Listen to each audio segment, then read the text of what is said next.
របៀបកំណត់ TP និង SL នៅលើទីផ្សារបានសួស្តីបងប្អូនទាំងអស់គ្នាបានតើតើទៅនឹង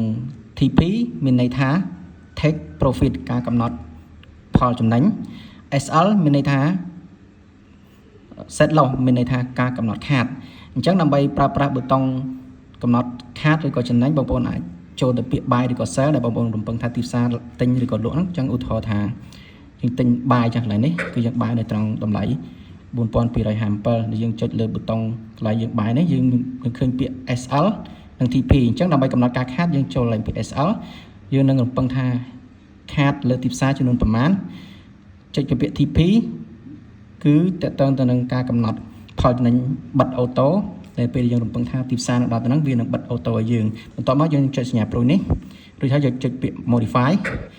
រួចរាល់ហើយបាទការកំណត់ការចំណេញឬខាតរបស់យើងគឺបានកំណត់រួចរាល់ហើយអញ្ចឹងបើសិនបើទីផ្សារធ្លាក់មកដល់តាមចំណុចនេះគឺយើងកាត់ផលខាតអូតូនៅពេលដែលទីផ្សារឡើងដល់ចំណុចនេះគឺយើងកាត់ផលចំណេញអូតូបានបើសិនមានចម្ងល់អីអាចឆាតមកសួរខាងក្រោមបានអរគុណច្រើនជម្រាបលា